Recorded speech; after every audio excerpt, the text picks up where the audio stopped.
The Ford Galaxy lineup has been everything from a big family cruiser to a fire-breathing, drag-strip-ready R-code monster. Not many cars have worn so many hats over their production run. And while the Galaxy was built from 1959 through 1974, there was one brief moment in that timeline when Ford created something truly special, something that would go on to become one of the most iconic and striking full-size cars ever made. And as wild as the design was, Ford had a secret weapon hiding under the hood that really brought it all together. This is the story of the 1960 to 1961 Ford Starliner. The Ford Galaxy made its debut in 1959, kicking off a fresh new chapter in Ford's full-size car lineup. It came in all the classic body styles: coupes, sedans, convertibles, and even wagons. Ford fully embraced the cultural vibe of the time by giving these cars space-themed names like the Galaxy, Starliner, Skyliner, and Sunliner. And with the space race heating up, that was no accident. Ford wanted people to connect these cars with the excitement, progress, and futuristic appeal of space exploration. Now, in those early days, the Galaxy and the Fairlane were basically the same car underneath. The Fairlane was the stripped-down, more utilitarian version, while the Galaxy sat a bit higher on the food chain, offering more comfort and better features. Styling-wise, the 1959 models still carried a lot of that 50s DNA. But when 1960 rolled around, both the Fairlane and the Galaxy got a total redesign, and it looked like they had just stepped out of the future. The early 60s brought in a whole new design language: cleaner lines, softer shapes, and an overall more refined look. The big tail fins were still there, but they were far more subtle. Everything about the new cars felt smoother and more forward-thinking. When people compared the boxier, more flamboyant 59 models to the sleek, futuristic 1960s, it was like night and day, two completely different animals. Now the Starliner wasn't a separate model on its own. It was actually a special trim within the Galaxy lineup. But it stood out in a big way thanks to its fastback roofline. That long, sweeping roof gave the car a dramatic, aerodynamic look that was totally different from the standard Galaxy's more traditional roof styles. Even from a distance, you knew you were looking at something special. And the space-age theme didn't stop at the name. The Starliner came loaded with futuristic details, like its unique half-moon taillights and the trio of circular trim pieces on the rear roof pillars. Back in 1960, the styling was definitely a bit bold for some tastes. But fast forward to today, and those varied design cues are what make the Starliner so beloved, especially the 1961 version, which refined the look even further and took the cool factor up a notch. Of course, with a car that looked this wild and futuristic, Ford couldn't exactly stick a boring engine under the hood, and thankfully they didn't. For the 1960 model year, Ford brought out the 352 cubic inch V8 as the headline act. This engine was part of the new FE, or Ford Edsel, engine family, which had replaced the aging Y-block back in 1958. And for the Starliner, the 352 came in three distinct versions. First, there was the two-barrel version, making 220 horsepower and 336 pound-feet of torque. Then you had the four-barrel version, which bumped things up to 300 horsepower and 381 pound-feet of torque. And at the top of the range, there was the high-performance four-barrel setup, cranking out a serious 360 horsepower and 380 pound-feet of torque. That high-output version was actually a big deal. It marked the first time a factory Ford engine produced more horsepower than it had cubic inches, which was a major milestone back then.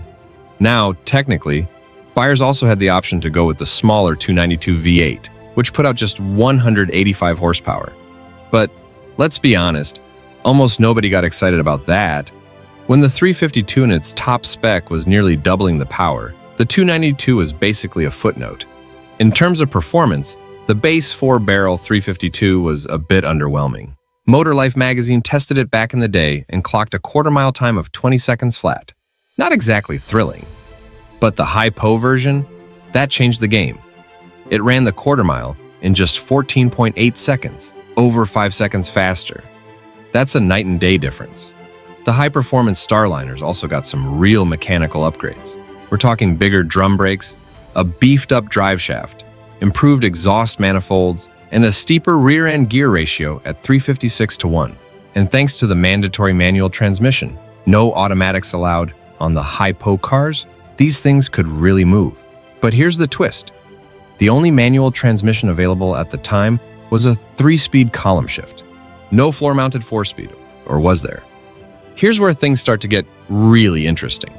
By 1961, the Starliner was in its second and final model year, and the early days of the horsepower wars were already picking up steam.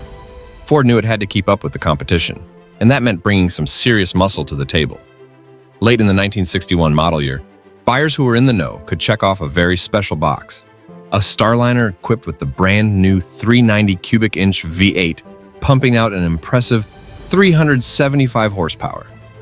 And unlike the earlier models, this one came paired with a proper floor-mounted 4-speed manual transmission. That combo, it officially turned the Starliner from a stylish cruiser into a full-blown performance machine. Now, as for how many were made, that's the tricky part. Exact production numbers are hard to come by. But from everything that's been dug up over the years, it looks like this was a one-year-only setup. And with that, it's safe to say that not many of these high-performance Starliners ever rolled off the line. But Ford wasn't done just yet. Also in late '61, Ford introduced something that really cranked the performance up a notch: a dealer-installed tri-power carburetor setup for the 390. Technically, this was meant for track use only, and it didn't come installed from the factory. Instead, it was delivered in the trunk, ready for the buyer or dealer to bolt it on later. Once installed, that tri-power setup pushed the output to a wild 401 horsepower, putting the Starliner firmly into serious speed territory. And thanks to that sleek, sloped fastback roofline, the Starliner wasn't just fast, it was aerodynamic. That design made it Ford's go-to platform for NASCAR at the time. The fastback created noticeably less drag at high speeds, giving Ford an edge on the oval. The 1961 model also saw a few visual tweaks to keep things fresh: a smoother, full-width grille and more traditional round taillights, which replaced the earlier half-moon style. Inside, the '61 Starliner took things up a level. It had that cool early '60s futuristic vibe, with body-colored metal panels, a wide horizontal speedometer, and toggle switches that looked like they were pulled straight from an aircraft. It felt modern, sleek, and a little bit like driving something from a sci-fi movie.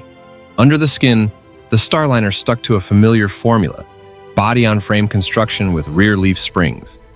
Nothing fancy from a suspension standpoint, but the car didn't need engineering wizardry to make an impact.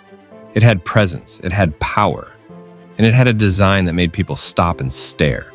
Unfortunately, 1961 marked the end of the road for the Starliner and its distinctive aerodynamic roofline. When the 1962 models rolled out, Ford had shifted to a more squared-off roof design, and that change had major consequences, especially on the NASCAR front. The new shape created more drag at high speeds, reportedly knocking off as much as 3 miles per hour on the big tracks.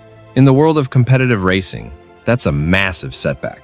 Ford tried to get around the rules by fitting fiberglass fastback roofs onto their convertibles, hoping to recapture that lost aero advantage. But NASCAR wasn't having it. They shut that move down quickly. It wasn't until 1963 that Ford brought back a proper fastback roof on the Galaxy, which was clearly influenced by the lessons learned from the Starliner's short but impactful run. In many ways, the Starliner laid the foundation for Ford's later success in stock car racing. Its sleek shape wasn't just a design statement, it was a performance asset. Over its 2-year production run, Ford built just under 1 million Starliners. But when it comes to the high-performance variants, the ones with the Hypo 352s or the ultra-rare 390s, the numbers are drastically lower. It's estimated that fewer than 10% of Starliners were equipped with the high-performance engines, and an even smaller slice of that pie came with the legendary 390 and 4-speed combo.